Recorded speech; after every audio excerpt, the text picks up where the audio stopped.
Salut à tous, aujourd'hui nous allons voir comment créer un compte dans la plateforme Mendeley. Justement, après l'avoir téléchargé de Play Store, nous installons l'application et nous arrivons au niveau de cette interface. L'interface est en français parce que le téléphone est en français. Si le téléphone était en anglais, il devait aussi comprendre une fois la langue, car la plateforme comprend pour le moment deux langues, français et l'anglais. Nous cliquons sur le bouton s'inscrire pour ceux qui doivent créer un nouveau compte.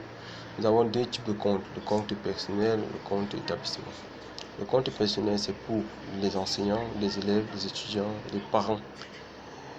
Et le compte établissement, c'est pour les établissements scolaires, secondaires, les collèges, les lycées, les institutions, les instituts supérieurs, les écoles de formation, et tout ce qui est institut, établissement scolaire.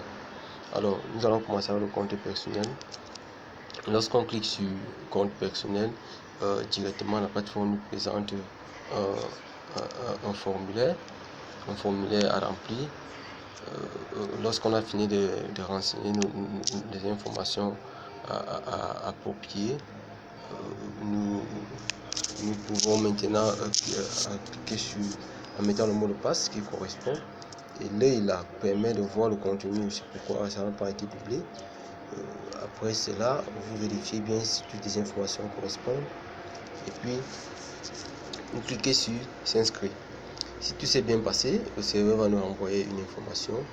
Tout s'est bien passé. Et puis, lorsque nous cliquons maintenant sur le bouton vert, n'importe où, la plateforme va nous rediriger en nous souhaitant la bienvenue. Mendeley vous souhaite la bienvenue. Lorsque vous entrez directement dans la plateforme, vous verrez l'application va vous présenter une liste d'articles et de posts qui vous permet de comprendre comment la plateforme fonctionne. Lorsque cela est fait, vous pouvez maintenant commencer à parcourir. C'est pour voir les commentaires et les réponses, les questions et les réponses des autres pour bien comprendre comment est-ce que la plateforme se comporte. Alors ici c'est le contexte, nous pouvons vous présenter le contenu. Ici au milieu, c'est le contenu de l'application. En haut, nous avons le logo. Au milieu, après le logo, nous avons la recherche. À ce niveau, vous pouvez faire vous pouvez cliquer sur la loupe. Directement, on vous renvoie vers la recherche en insérant par exemple des mots. Si vous cherchez par exemple une personne, cela est en attente. Alors, c'est un problème de mémoire. Alors, ça, nous avons déjà fini de créer le compte. Tout est OK. Nous pouvons maintenant présenter l'application. L'application est constituée de la tête,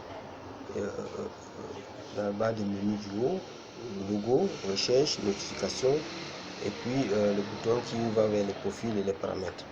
En bas, nous avons accueil, relations. Relations, c'est justement toutes vos relations, vos collaborateurs, vos écoles dans lesquelles vous enseignez, si vous êtes enseignant, dans lesquelles vous fréquentez ou vous avez fréquenté.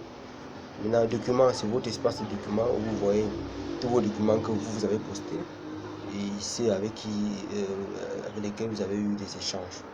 Chat, c'est pour discuter avec d'autres personnes qui sont dans la plateforme, qui sont vos collaborateurs.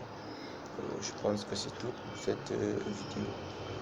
La prochaine vidéo, nous allons voir comment configurer notre compte, ajouter des compétences, parce qu'il est nécessaire d'avoir au moins une compétence pour ajouter un document pédagogique, que ce soit une compétence acquise ou non acquise, c'est nécessaire. Lorsque vous voulez ajouter un document, il vous faut une compétence acquise. Bon, ajouter des compétences, changer de logo et tous ces éléments, c'est ce que nous verrons dans la prochaine vidéo.